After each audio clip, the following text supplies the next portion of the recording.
for your remarks. Thank you, Mr. Speaker. Let me join in what is a bipartisan sentiment, and I certainly hope shortly becomes a bipartisan consensus, as expressed by my good friend and colleague from Stockton and my good friend and colleague from the South Bay. This is being rushed.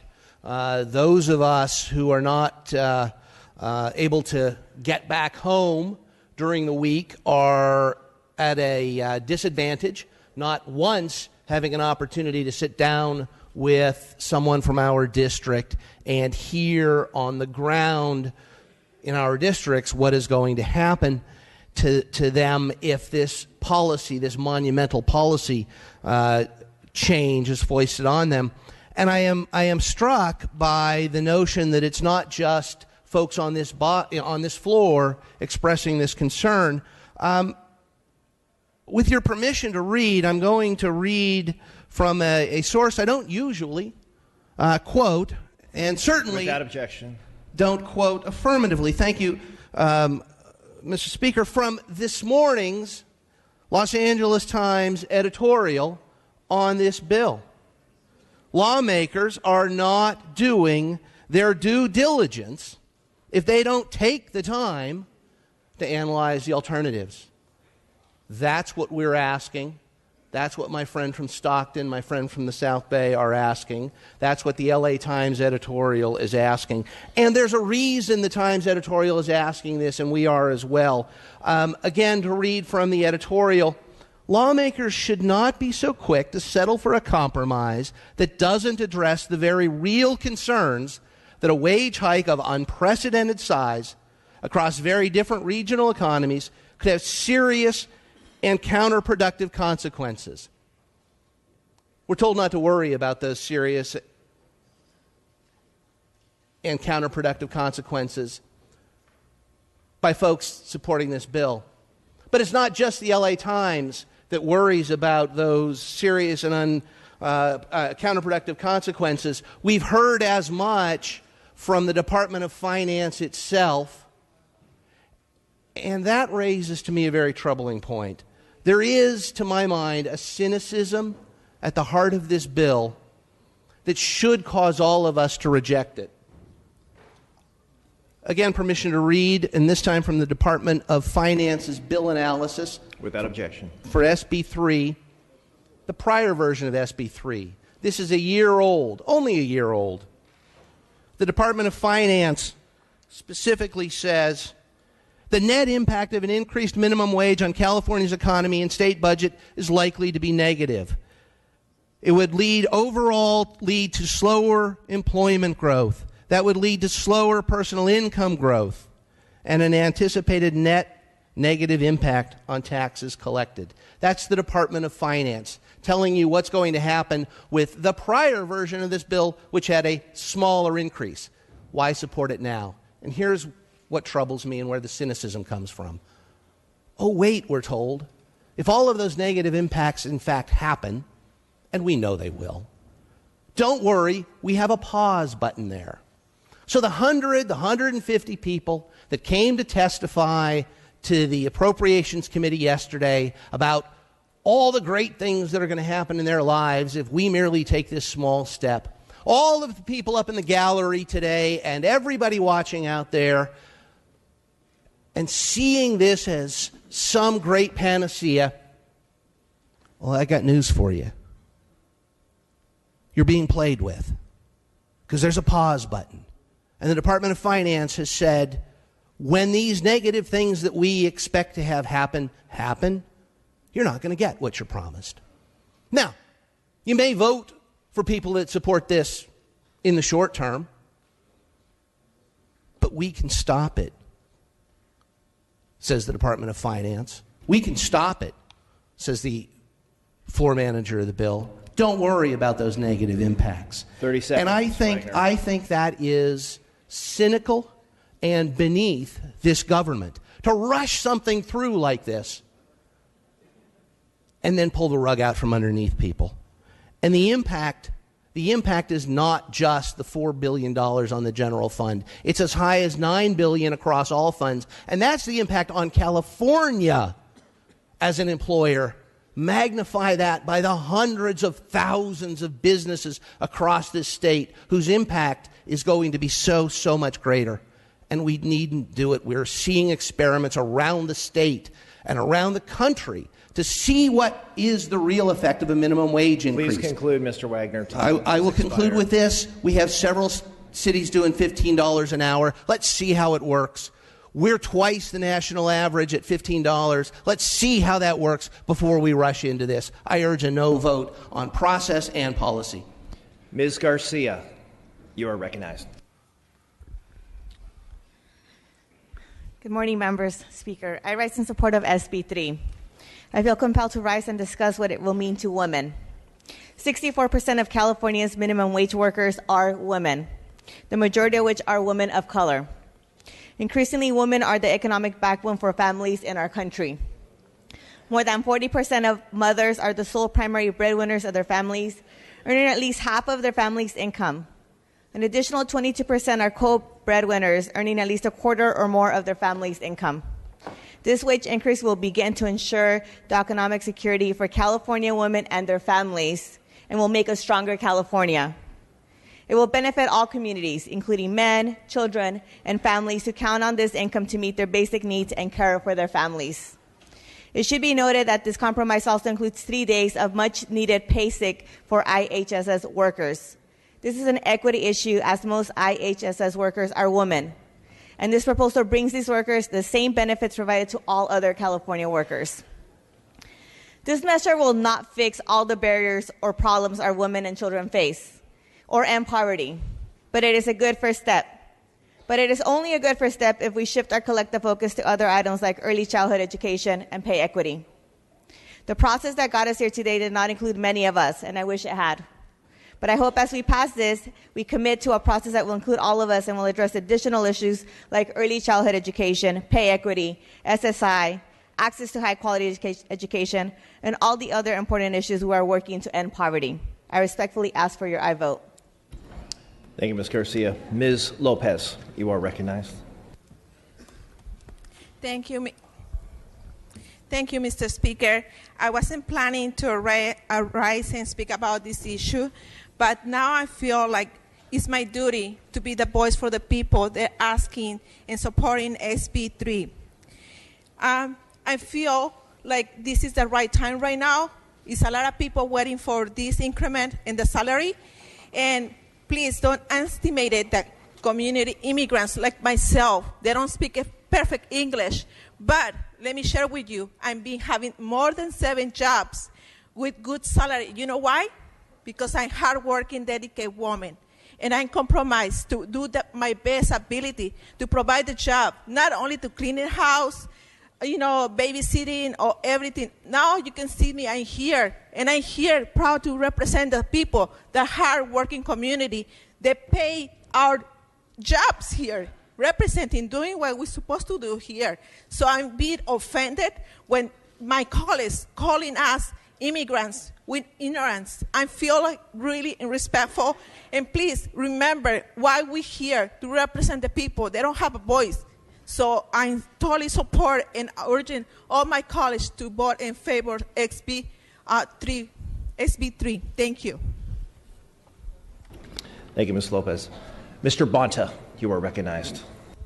Thank you, Mr. Speaker and members. I'm proud to stand in support of this measure. Colleagues, during our time in the legislature, there will be a handful of moments that are going to stand out over all others as opportunities we have to truly and fundamentally transform the lives of Californians for the better.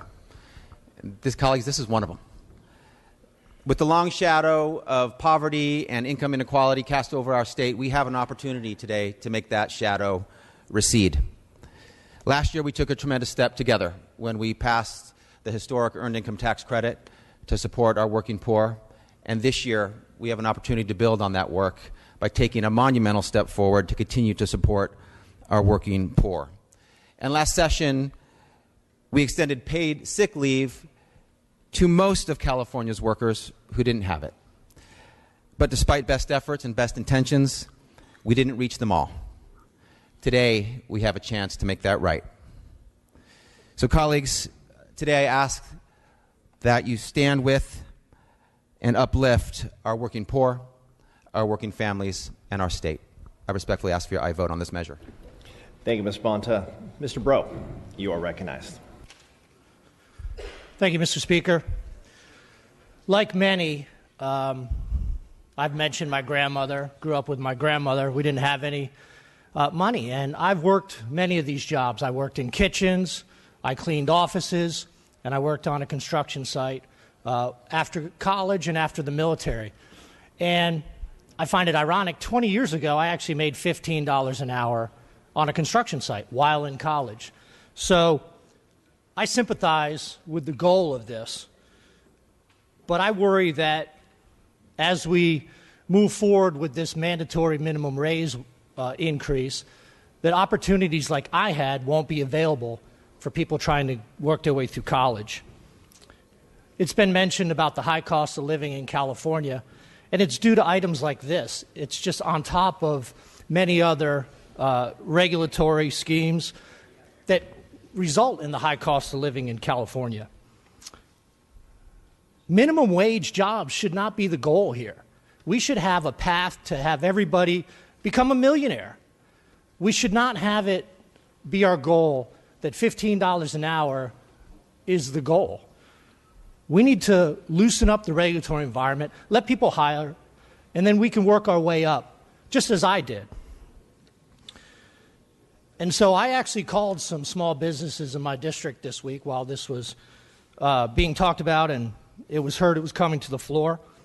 I'll just talk about one small employer in my district who wanted me to express some sentiments on how it would actually affect their small business. This is just on top of recent Affordable Care Act, recent minimum wages, new California sick pay, increases in workers' compensation. And small business worker compensation is based off payroll. So as payroll increases, their worker compensation cost is going to increase. And that doesn't count county, local permits, Air Resources Board, AQMD, and other regulatory agencies they have to deal with. It's been said before, but this is just going to be passed on to consumers. Employees will lose jobs. The seniors and the developmentally disabled who have these jobs may not in the future. People in the sales industry are going to have one less account to call on. It's going to have a ripple effect through the economy. We're already seeing kiosks in restaurants replacing workers. We're seeing self-checkouts at grocery stores. So this is just one thing that increases the cost of doing business, and I ask for a no vote. Thank you, Mr. Bro. Ms. Chang, you are recognized from your desk. Members, I am worried this bill is taking too blunt of an approach and may be hurting the very people we're trying to help. It has an obvious benefit for some, and I fully support the intent behind it, which is to put more money in the pockets of low-income Californians. And that's why I supported the Earned Income Tax Credit. But what are the consequences of this proposal we're not seeing? I want us to take a look at this from a different perspective. Many of you are familiar with child care providers in your districts. Parts of the Bay Area just raised the minimum wage, and we are now seeing what it is doing to child care access. I read an article today that quoted the director of a nonprofit that connects families and child care providers in that region. Permission to read? Without objection. He said, quote, "The increase in the minimum wage is absolutely having a dramatic impact on the child care field. The wage hike is restricting access to child care for lower income families." He says families have lost their child care. Because of the increased costs, these providers can no longer accept the same number of families, and they have to increase their admission costs. It's low-income families that are hurting as a result. Another article says that the well-intentioned law is putting a financial squeeze on child care industry, leading some providers to panic. Some may not be able to keep their doors open. The very people who are supposed to benefit from a wage increase will no longer have access to child care that allows them to work in the first place. Members, this really concerns me. This bill is moving too fast, and we really need to think about the consequences. This bill won't go into effect until January anyway, and we have time to deliberate on this consequential proposal. Let's push the pause button and make sure this makes sense. We cannot look at this myopically and dwell on the one obvious benefit it provides. There are other consequences that will impact real people in all of our communities. Ask yourself, is it worth it for the single mom who will get a gradual pay bump but then can't afford or find childcare so she can work to support her family? I really hope we can think hard about that before voting today. It is well-intentioned, but that's not the way we should be pulling people out of poverty. Thank you. Ms. Gonzalez, you are recognized. Thank you, Speaker. And I wasn't planning to speak today because I had the opportunity and the pleasure of hearing this yesterday in appropriations and had my say. And obviously, I don't think anyone on this floor would be surprised to say I adamantly support this bill. But I do think it's important to correct some of what has been said on this floor. First of all, 96% of the people that will be affected by this bill are over the age of 20. This isn't teenage employment. And I'm sorry, I know it would be nice to suggest that maybe as when we were growing up, things were different. This is some entry-level job. These are the careers of folks who live in my district. People whose career is to serve hamburgers at McDonald's or to clean toilets in your hotel. There isn't a pathway out. And people are proud of their work. I do want to say, to suggest somehow that we're going to hurt the very people we plan to help, I want to remind you where the fight of 15 came from. It came from those workers. This is not us imposing something. And those workers, just like my colleague from LA said, those workers, we can't diminish their voice in this to somehow say we know what's better. We're imposing something. Rest assured, these workers know and balance the rising cost of childcare or not being able to be on food stamps anymore. And to a person, I have not found one who says, please, just keep my wages low. I like to show up at the county offices every month to get a handout from the government. That is not what workers want or what they deserve. For those who complain about process and hurrying, I want to remind you, if you haven't been talking about the minimum wage in your district, then you probably haven't been talking. Because this fight for 15 has been going on at least for 4 years. I've stood with these workers. I've heard from these workers, many of them here today. These workers who've said, we cannot get by. Even when we passed the minimum wage last time, that's not enough. If you haven't heard from small businesses and large businesses, they've known this isn't on the horizon. There's been initiative. Members, this is a 2-year bill. This isn't new. This isn't something we just came up with. Now, this is a compromise. And I want to remind folks that we have a choice here.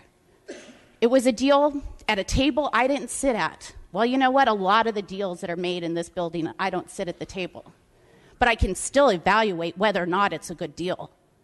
And there is no question that when we're facing a ballot initiative that's going to pass that we have zero control over, we have zero off-ramps, we have no ability as legislators to make a decision if times do get bad to hit the pause button, yeah, I think this is a pretty responsible, good decision. It's a pretty good outcome, both for workers, for businesses who are going to at some point ask us to evaluate whether we can move forward. It's not tomorrow that workers will get $15. It's gradually over 7 years. 7 years. With the opportunity for the governor to really, at just about any reason, pause it twice. And any time that the economy stalls, to automatically pause it. It's got the most conservative indexing that we could even choose, not the indexing that's on the initiative. I'm not going to stand up here and say, I wasn't a bigger fan of the initiative. I don't think any of you will believe me. I was proud to support that initiative. But when I step back and think about my role as a legislator and the responsibility I have to balance the needs of business, our economy, and the very, very desperate needs of the workers who live in my district, I know that this is the right approach. this is a good deal. And it's okay I didn't sit at that table. I can still say it's a good deal. I hope you'll join me in voting yes. Thank you, Ms. Gonzalez. Mr. Mays, you are recognized. Thank you, Mr. Speaker. I'll just be brief. You know, I won't lie. When I read the article on Saturday that this deal had been cut, I got sad. I got sad because I thought about my experiences in my life. And I thought about touring some of the facilities in my region, not in my district. It was in one of the facilities in my colleague from Coachella's district, a grower of peppers, the largest pepper grower in the U.S., is my understanding. And when I went and toured that facility and went into the packing house where they sorting out the peppers, I found all these machines that were coming in that were automating all of the work that were being done by farmers and those who are picking. And I thought, why have we done this? I asked that question of the owners there, and they said it's because we're under increased competition from Mexico, and they're catching on, and their labor costs are so much less than us in the U.S. And I think of all those people in that building, they're more than likely are going to lose their job because of this measure. And then I reflect on my own life, growing up in a disadvantaged community in Yucca Valley. Raised in a home from a father who made very little money as a pastor. And to this day, the only time I ever saw him cry was when I told him I was going off to college. And he said, "Son, I'm so sorry. I'm so sorry. I can't help you pay for college." And I said, "Dad, don't worry. I've got that first semester paid for. I've saved up. I've worked. You've taught me a solid work ethic. I've got the first semester. When I get back there, I'm going to work nights. I'm going to work weekends." And I did that. At nights, I cleaned windows. The weekends, I worked at a factory making cell phones. And then I was a server. And I think to myself, for a kid like me that grew up in Yucca Valley that ended up becoming a member on this floor because I was able to put myself through college, thinking about other students that are not going to have that opportunity because we're going to automate their jobs. I urge a no vote. Thank you, Mr. Mays. Mr. Jones, you are recognized. Thank you, Mr. Speaker and members. And just to briefly summarize some of the oppositions to this bill, unintended consequences that often we suffer here in Sacramento as we pass legislation: reduced job loss due to reduced hours and reduced jobs that are going to be eliminated or automated; impacts to the development disability community that just a couple of weeks ago we tried to help; and higher prices throughout the economy. Mr. Speaker, members, the script for the outcome of this legislation has already been written. And just as the lion, the scarecrow, and the Tin Man followed Dorothy to the land of Oz looking for opportunity and the Golden City, the working poor, the unemployed, and the undereducated are following the proponents of this bill to a land of Oz called the Capitol Building, following the Golden Bear to the governor's office. And just as Dorothy and her colleagues got to the land of Oz and found the man behind the green curtain pulling the levers, the proponents of this bill got to the governor's office and found a man behind the green curtain. But it wasn't the governor. It was the labor unions that negotiated this in closed doors, behind our backs, without our input, that are pulling the levers of this legislation. And I want to be very clear that my criticism today is not against those labor unions or the leaders of those labor unions that came up with this legislation. If I had that kind of influence in this Capitol building, I would do the same exact thing. My criticism today lays on those on this floor today that will cede their authority and give those labor union leaders that influence on this floor. Let me, just as Dorothy discovered that the land of Oz was not as golden as she was promised. It was a facade, a farce, a lie. Let me just point out some of the most cynical aspects of this legislation. The initiative that's been mentioned several times had a element in it that would exempt bargained units from the minimum wage. It would exempt labor union employees from the minimum wage. Now, fortunately, in this legislation, that's been removed. But that just underscores the cynicism and the influence that these groups have in this Capitol building. The other thing that underscores the cynicism is that, as the minority leader pointed out, this was put together on Saturday, and the majority of us, proponents, opponents, majority party, minority party, found out about this through a news article. The folks that negotiated this legislation with the governor are so confident in their influence in your offices. They're so confident that they could walk into your office this week, Monday, Tuesday, Wednesday, line the halls this morning as we came into the floor session. So confident in their influence that they didn't even ask for your input in the legislation. Did not even ask for your input on this legislation. Many union jobs who are the main negotiators aren't even minimum wage jobs. But many union jobs are indexed and tied to the minimum wage. So as we talk about raising the working poor out of poverty, really what the negotiators of this bill have negotiated is higher wages for their employees. And why wouldn't they? 30 seconds, Mr. Jones. Unlike my colleague from San Diego who has given up on the American dream when she states on this floor that there's no pathway out of those jobs of cleaning toilets and flipping hamburgers. I believe in the American dream. I believe in California. I believe that a person in California today can make themselves better. They can go to community college. They can get a better education. And they can do better in America.